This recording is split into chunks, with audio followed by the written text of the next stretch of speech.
Sederhananya begini, kupu-kupu itu rezeki. Kupu-kupu itu ibarat uang, ibarat dunia, ibarat harta, ibarat kesehatan yang kita mau kejar. Cara nyari rezekinya gimana caranya? Karena itu kupu-kupu, maka yang kita lakukan adalah kita ambil jaring, kemudian kita tangkap itu kupu-kupu.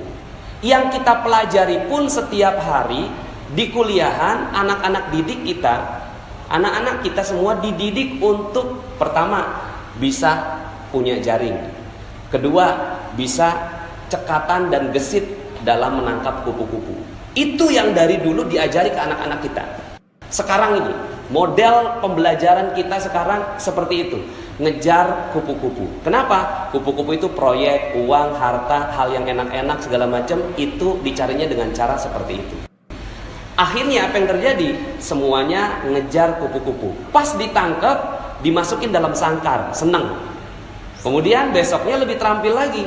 Karena udah terampil, akhirnya bukan satu jaring, dua jaring diambil, masuk 4 kupu-kupu masuk dalam sangkar. Besoknya begitu lagi, 5 kupu-kupu masuk dalam sangkar. Besoknya lebih terampil lagi, cabang bisnisnya makin banyak, 10 jaring diambil, 100 kupu-kupu sekali ambil, masukin dalam sangkar. Sekarang pertanyaannya, setelah kekumpul 1000 kupu-kupu di dalam sangkar, 1000 kupu-kupu sudah ada di dalam sangkar.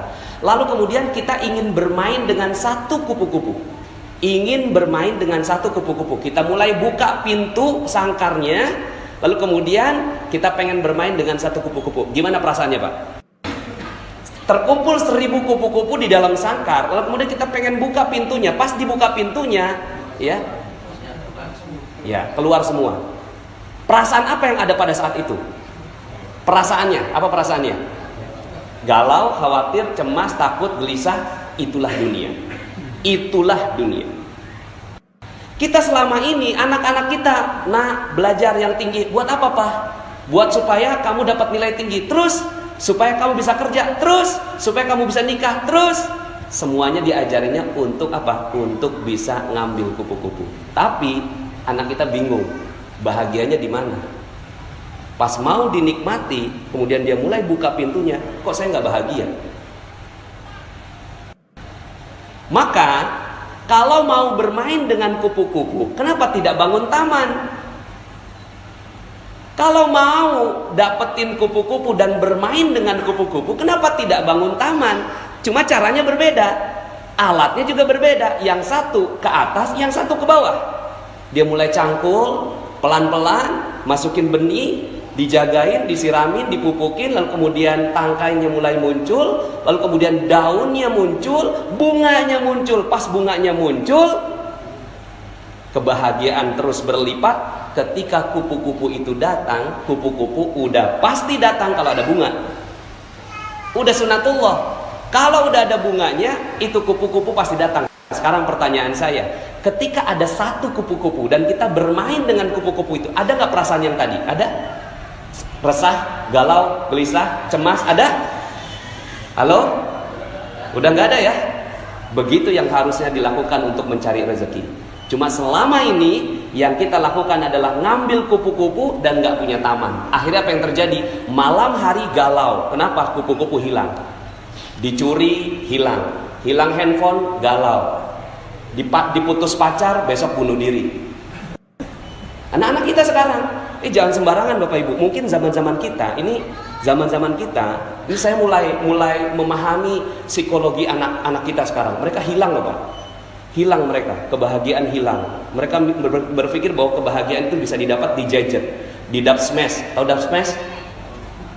Instagram, ya. Itu mereka mulai dapatkan kebahagiaan di situ. Itu semua.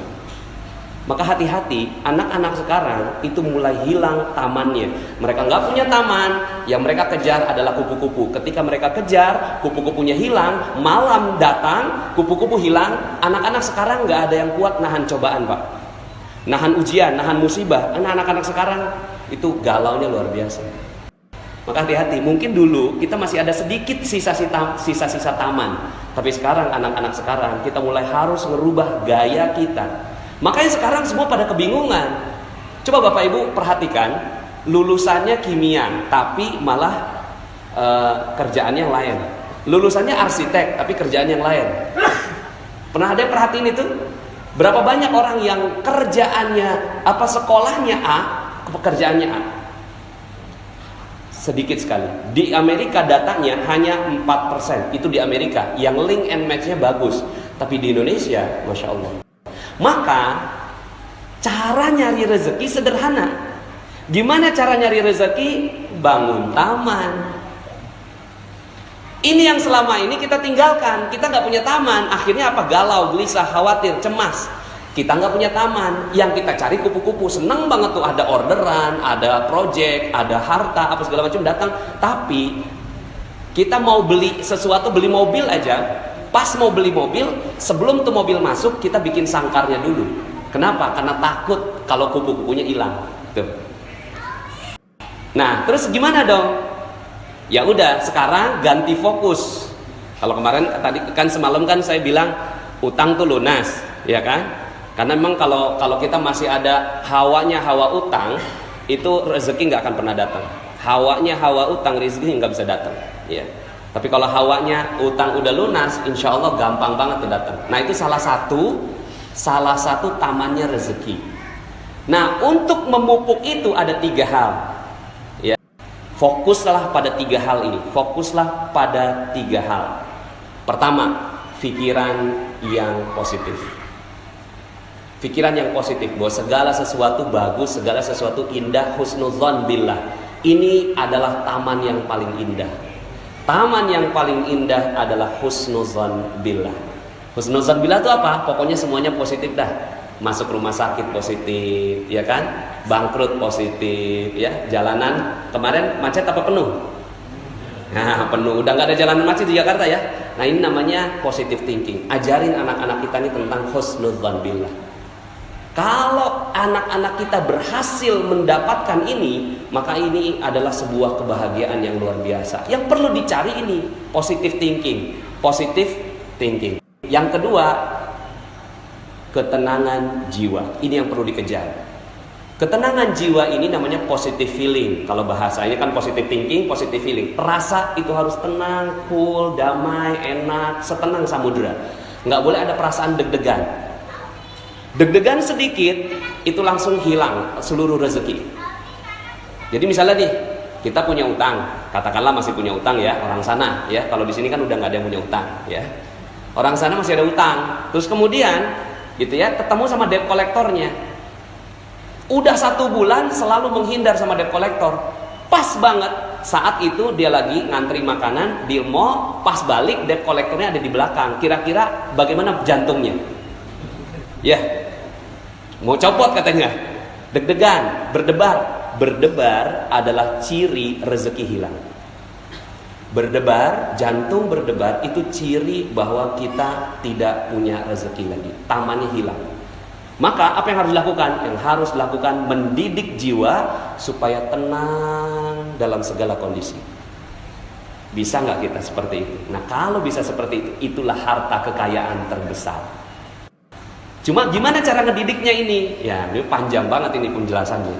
Tapi misalnya begini Pak, ya kejadian ada yang konsultasi sama saya, anaknya meninggal dunia. Suaminya mundurin mobil, anak umur 1 tahun dilindes ya, sama sang ayah. Yang lebih tragis, kakaknya ngelihat dengan mata kepala sendiri ini adiknya dilindes sama ayahnya sendiri, dan sakratul maut mati saat itu juga.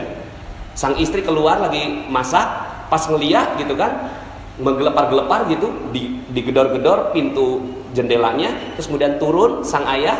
Berempat ngeliat dengan mata kepala sendiri tuh anak meninggal dunia dengan hancur badannya. Sekarang pertanyaan saya, bisa nggak saat itu jantungnya tidak berdebar? Alhamdulillah. Itu yang harus dikejar. Kalau itu bisa, alhamdulillah nih ibu, alhamdulillah dia mau ngikut saya ajarin pelan-pelan sampai akhirnya tuh ibu mengatakan, siap Ustadz, alhamdulillah, terima kasih. Udah, selesai. Dan ternyata itu adalah kunci rezeki buat sang ibu.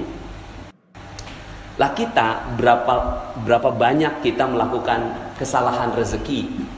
Kita deg-degan. Tanggal 25, gaji udah mulai habis, order belum nyampe, gimana perasaannya? ya.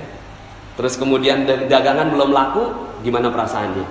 Padahal itu semua rezeki akan hilang. Nah, kejar nih ini. Cuma memang ya, nah ini memang perlu banyak sekali kajian tentang positive healing. Cuma bocorannya adalah positive healing hanya bisa didapatkan dengan ibadah. Positive feeling hanya bisa didapatkan dengan ibadah. Kalau positive thinking masih bisa sendiri. Positive thinking nih, bagus itu, oke, alhamdulillah, gitu ya, masih bisa. Tapi kalau positive feeling udah nggak bisa lagi dengan upaya sendiri, dia harus butuh bantuan Allah Subhanahu Wa Taala. Maka di titik itulah ibadah berkumpul seperti ini mahal harganya. Ini kumpul begini Pak, ini mahal sekali. Kalau orang tahu betul yang namanya rezeki, oh itu dikejar yang kayak gini. Ada orang kumpulan apa, duduk tenang, damai. Kenapa? Ada malaikat di sini. Malaikat itulah yang bikin ketenangan hati. Makanya Allah katakan, ala bidzikrillahi tatmainnul qulub. Ingatlah hanya dengan mengingat Allah maka hati bisa positive feeling. Nah. Cuma selama ini ya kita nggak kejar ini. Coba sekarang kejar. Aduh, yang saya mau kejar adalah positive feeling, ketenangan jiwa. Karena itulah kekayaan sebenarnya. Kekayaan sebenarnya bukan harta, bukan mobil, bukan rumah, bukan yang lain. Tapi ketenangan jiwa adalah kekayaan sebenarnya. Ya, dikatakan oleh Rasulullah SAW, laisal ghina an kasratil arad, walakinnal ghina ghinan nafs. Bukan kekayaan kamu punya banyak harta, tapi kekayaan adalah tenangnya jiwa. Di penjara senang, ditangkap senang, ya, bahagia, semuanya tenang, cool, mau digantung aja senyum. Tuh, kalau kita mampu seperti itu, maka itulah kekayaan sebenarnya. Cuma selama ini kita nggak kejar, yang kita kejar cuma duit aja. Di mana ngejarnya? Lailatul Qadar adalah malam kemuliaan, tempat di mana Allah turunkan ketenangan jiwa. Kalau itu didapat, tenang sekali. Nah yang ketiga lebih dalam. Ini aja udah bagus, Masya Allah. Positive thinking, positive feeling. Yang terakhir, positive motivation. Positive motivation, motivasinya semua positif. Semuanya positif, ya.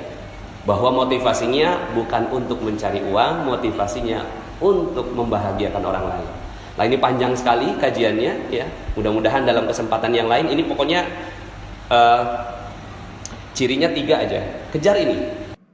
Nggak penting tuh jurusan, nggak penting tuh kuliah, nggak penting tuh sekolah. Bener, nggak penting. Kalau sekolah nggak ngajarin 3 hal ini, berarti sekolah itu nggak penting. Makanya sekarang ini muncul adanya gerakan anti sekolah. Kenapa? Karena di sekolahan anak-anak berantem juga, ya. Tapi bukan berarti bahwa saya anti sekolah, tidak. Kalau di sekolahan ini mengajarkan 3 hal ini, maka sekolah itu perlu dikejar. Tapi kalau sekolahan ini nggak ada yang kayak gini, nggak ada 3 hal ini, yang diajarin cuma matematik, fisika, kimia, biologi, arsitektur, ya, kemudian astronomi, itu dia berarti ngajarin kupu-kupu.